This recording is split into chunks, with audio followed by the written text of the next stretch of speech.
To be able to vote, there are lots of deadlines, forms, and steps you must complete, which can be a little overwhelming. Today, I'm going to take you through a walkthrough on the process of voting to try to make it a little easier.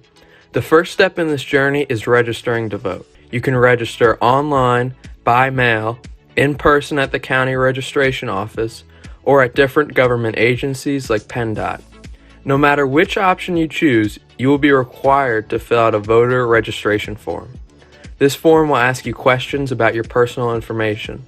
The PA Department of State has a video that goes through the registration form step by step that may answer any specific questions you have while filling out the form. The link to that video will be included at the end. After you have completed the form, your voter registration information will be processed and you can track the status of your application on the Department of State website.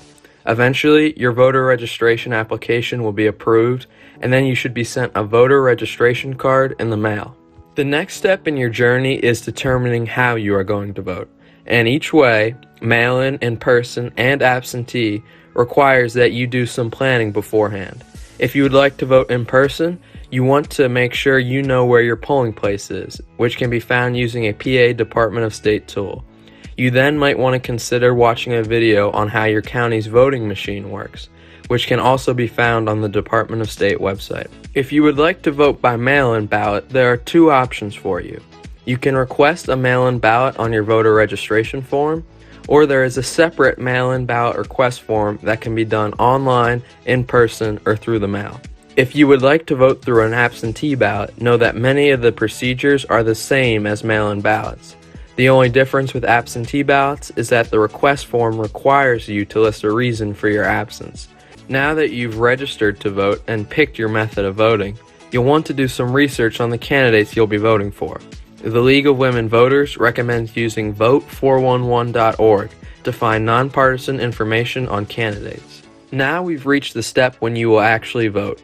PA has many different options for voting that make it accessible for many people. If you choose mail-in or absentee voting, your first step will be to fill out the voting form. It's important to pay attention to the instructions on the form and also on the Department of State website to ensure your ballot is properly counted. Once everything is filled out, the next step is to send in the envelope with your vote. It's important to place your ballot in the mail as early as possible. Another option is to deliver your ballot to your county's election office or a site your county has designated, like a drop box. To know where you can return your ballot, check your county's website. If you have a disability and are unable to deliver your ballot, you do have the option of filling out another form that can designate someone to be your agent to deliver the ballot. Finally, PA does not have traditional early voting, but once ballots become available, which is usually a few days before the election, you do have the option to go to your county's election office and vote early there. This process will involve applying for a mail-in ballot and filling out the mail-in ballot, all during the same trip to the elections office. The last option to vote in PA is by voting in person. PA's polls open at 7 a.m. on election day and close at 8 p.m. Only first-time voters or voters new to the precinct are required to show an ID to vote, which can be a driver's license or even a utility bill. Your voting should go smoothly, but occasionally there may be hiccups. For example, if the polls close at 8 p.m. and you are still in line, stay in line and vote. Additionally, if you make a mistake on your ballot, you can request a new one. Finally, if the machines are down at your polling place, you can ask for a paper ballot.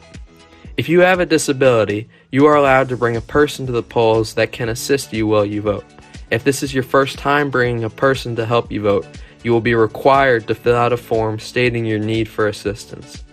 PA polling places are also supposed to have at least one accessible voting system. But if your polling place does not, you may be able to vote by alternative ballot. Finally, if you are intimidated or harassed, if you have any questions, or if there are problems at your polling place, don't hesitate to notify your county's Board of Elections or to call a voting hotline like 1-866-RVOTE.